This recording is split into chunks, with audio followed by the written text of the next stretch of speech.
Hello, জি জি, আসসালামু আলাইকুম। হ্যাঁ, আমি একটা কথা, আমি মনে করি যে আপনার পদক্ষেপটা সঠিকই হয়েছে। এখন পর্যন্ত যা রিপোর্ট বাংলাদেশে পাচ্ছি আর কি। তো ওখানে ঢাকাতে আপনার রামপুরার দিকে এবং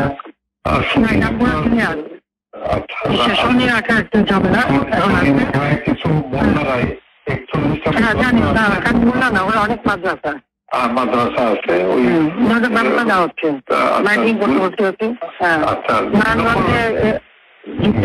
আর্মিকে আমরা 36 নারা মারছি। ও আচ্ছা, আমি বলছি ক্যাজুয়ালের দরকার নাই, ওরা ব্যারিকেড আছে তো আকাশ থেকে নামবে, তার দুই পাশে ধরবে। আচ্ছা, মেসেজটা দিয়ে দিতে পারেন।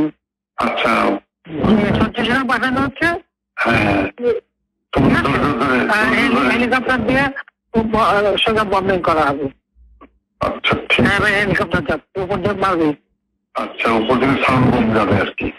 ঠিক আছে, যেটা গেল। আমি একটা পয়েন্ট আপনার একটু নজরে আনার জন্য রিকোয়েস্ট করতেছি যে কার্ফিউ তোরা 2-5 দিন চললো, কিন্তু কার্ফিউর পরে যাতে আর মিছিল না নামতে পারে সেই জন্য একটা হোমওয়ার্ক করা দরকার। যেরকম উত্তরা, পাড্ডা, গুলশান, যাত্রাবাড়িতে যারা মিছিল লিড করছে সেগুলো চিহ্নিত আর কি, ছাত্রদল, বিএনপির ছেলেরা শিবিরে।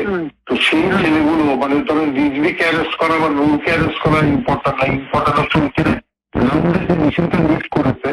আমি আমার কুষ্টিয়া জেলাতে এসপি সেভাবে অলরেডি তালিকা করে ফেলছে, ওখানে কোনো সংঘর্ষ হয়নি।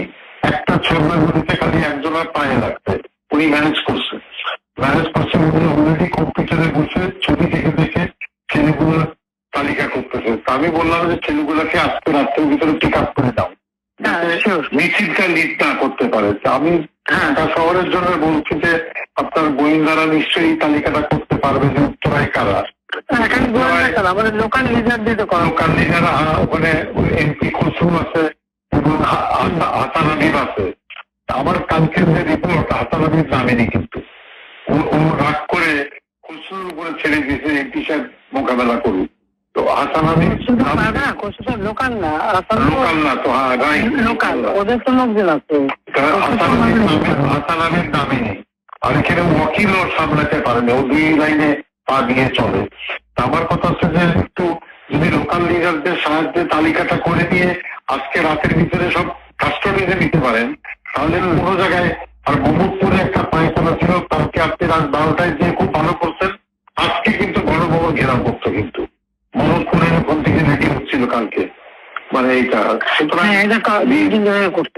ডিসিশনটা খুবই কারেক্ট হচ্ছে মাননীয় প্রধানমন্ত্রী।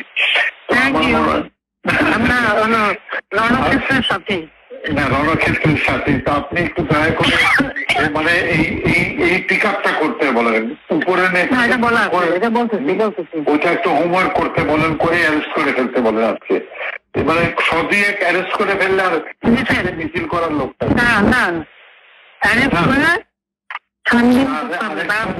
আরেকটা রিকোয়েস্ট আমার, যে ইন্টারনেটটা আমার মনে হয় চালু করতে পারে, এটা আমাদের কাজে লাগবে।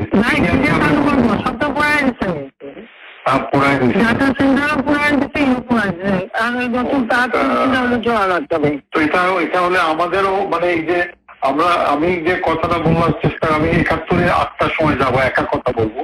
আমি বলবো যে সরকারের সঙ্গে কোটা আন্দোলনকারী পুরো বিরোধ নাই, সরকারের সঙ্গে বিরোধত্বে নাশকতাকারী বিএনপি জামাতের। বলেছেন এই জিনিসটা প্রোপাগান্ডায় আনতে হবে। যদি ইন্টারনেট থাকে, গণমাধ্যম দিয়ে আমরা পুরো নিউজে ট্র্যাক করে দিলাম যে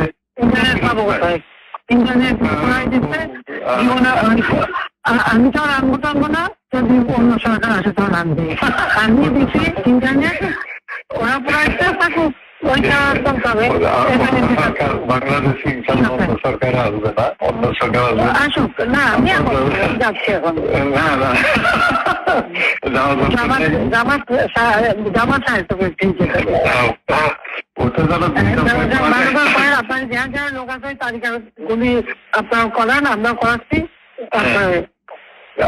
এই ক্লিয়ারে জামাত শিবিরের আবার মেরুদণ্ড ভেঙে দেন ঢাকা শহরে, একেবারে ওটা আমার এক্সপোজ হয়েছে আর কি, একটু দেখেন। আর আমি বাদ বাকি আমাকে যেটা বলবেন আমি ইনশাল্লাহ করবো। না, ওই তালিকাগুলি একটু করে ফেলান আর নিজেগুলি এই সুতা যা পারেন, ওই শিবির যে কটা আছে যা আছে সবদের পারেন আমার না নেই।